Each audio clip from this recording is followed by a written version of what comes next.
All right, y'all. I think I'm going to break this into two videos for today. Um,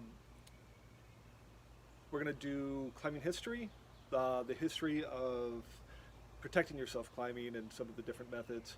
And then we'll also do different forms of climbing protections, things you could use to protect yourself when you're climbing. Uh, so, first thing is how we used to belay.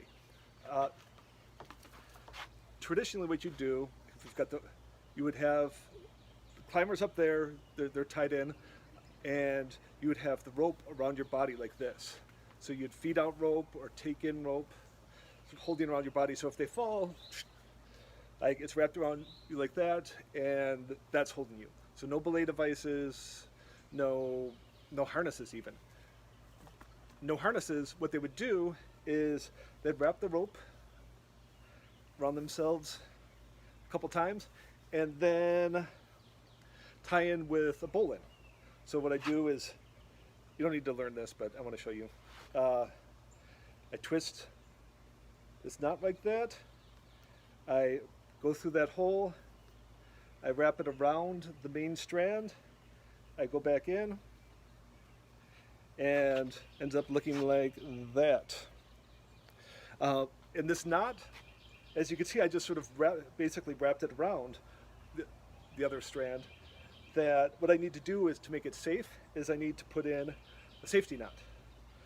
So wrap that around this double fisherman's like that. So when they would climb, the person who was going up first, the leader, they would be tied in like this. So you can imagine if I fall on this, like it's really going to cinch me and be super uncomfortable.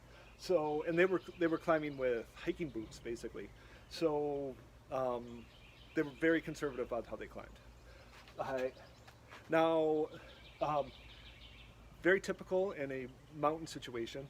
Like, and their whole purpose, like to draw back. Like right now, our purpose is to get up and down this short wall, and we do it for exercise and athletic endeavor. Their purpose, they didn't care about that as much as they cared about just getting to the top of something. And when you get to the top of something, you follow the line of least resistance. Basically, you're just finding the easiest way to get up. Most times, that is a crack system. Cracks in the wall form little fissures and give you different options to places to hold on to. So they've found a crack like this.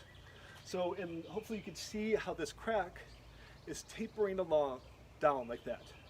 A very typical thing they would do is if you find a crack and a rock stuck inside the crack, wedged in there, impossible to get out. That's called a chalk stone. They would look for chalk stones as they were climbing up. And then what they would do is as they get to the chalk stone, they would untie themselves and then put it around the stone caught in the wall.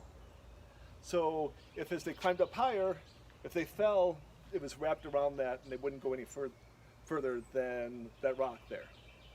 So like that was one of the methods. And then what they do is grab different size rocks and carry them in pockets as they go up. So like this is a pretty good one. Like it's got a nice flat edge right here and a good edge right there, and it tapers. Now they similar to the way this crack right here tapers. So what they could do is they would put the rope into the crack behind where the rock would be, wedge that in there,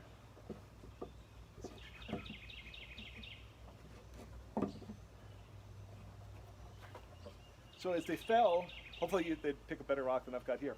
As they fell, the rope would be caught behind there, so they wouldn't go any further. They wouldn't. Now it's going to be super uncomfortable because of the way they're tied in and everything. But they're not falling, hundreds of feet to the bottom. Yeah. Now the next step. So that people they'd go up on the climb, all sorts of rocks, like stuck in their pockets like an otter or something. Um, then they, a lot of the places in England, they would, to get to the sections of the mountain they wanted to climb, there would be train tracks running through those areas, and these guys would be walking along the train tracks, and they would look on the ground and they would see nuts that had fallen off of the train, like hexagonal nuts there, and they decided to start using those to wedge into the rock. One of these guys, who was a plumber, a pipe fitter, and you know, he was using these nuts, and he decided, like, wait a second, I've got these like in my kit, and I've got all sorts of different sizes, and how about I use those to fit into there? Which is where we get into the next video.